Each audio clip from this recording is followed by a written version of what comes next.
your time. My name is CP Santos, and I'm here to present to you a machine learning model in breast cancer prognosis. I'm part of the Denver DSI cohort of 2021. I have a background in drug design and pharmacology, more specifically structural biology, X-ray crystallography and MR. I was a lab manager there, as well as a molecular genetics lab. Before COVID, you can find me rock climbing in Rocky Mountain National Park, Eldo, and Waco, Texas. Okay, so the problem. In the US alone, 12% of women in their lifetime will be diagnosed with breast cancer. Roughly around $16,000 to $100,000 is the estimation to treat just one individual. That turns out to be about $4 billion a year. An estimated 5.5 million tons of plastic waste originate in labs. We can leverage machine learning modeling to solve these problems in silico or on a computer. And we can solve these problems all at once. It's basically a win-win-win.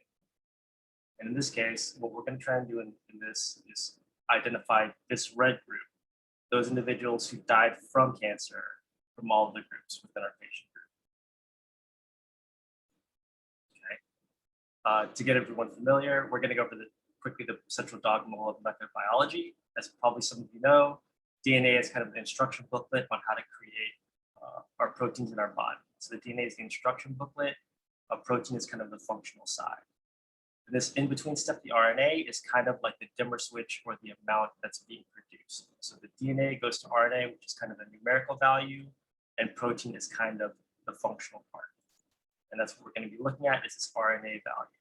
And this is what our data will look like. We have our patient values here and our genes.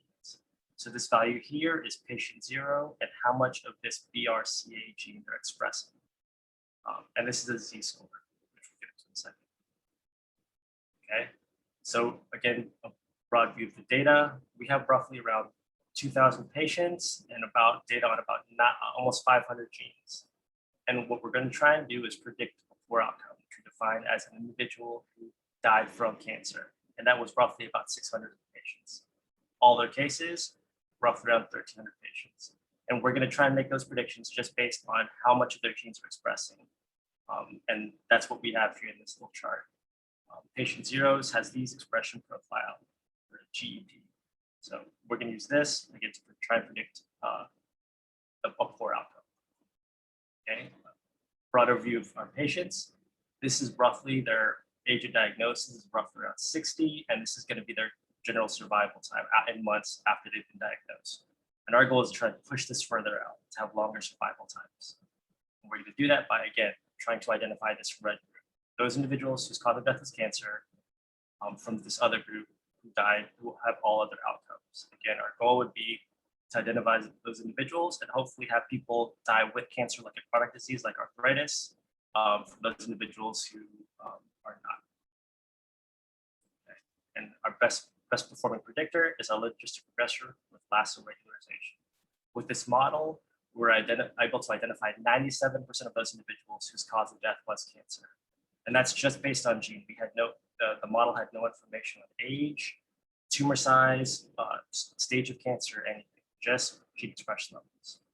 And when we use Lasso Regularization, we could reduce our complexity of our model and our genes for over 400 genes to just being able to look at 43 genes that contribute to our prediction. And from our prediction, again, the gene coefficients and our Lasso Regularization, these are the genes, the 43 genes that were left. And looking at this bad gene, which has this positive coefficient, which correlates with the higher this number, the more often it is seen in poor outcomes. And so previously looking at the data, we see that it regulates breast cancer cell and tumor growth. Another gene that we looked at here that also has a positive coefficient, CDK1, also in the literature has implications in breast cancer.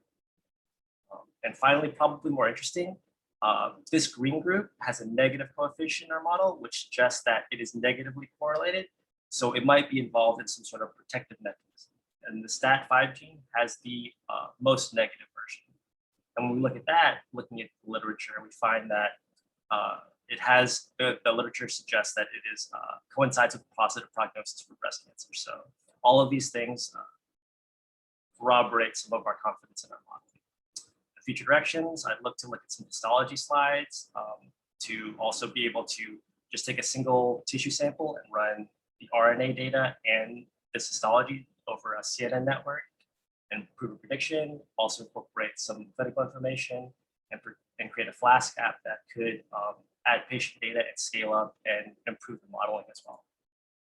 And with that, I'm going to take questions. Thank you guys for your time.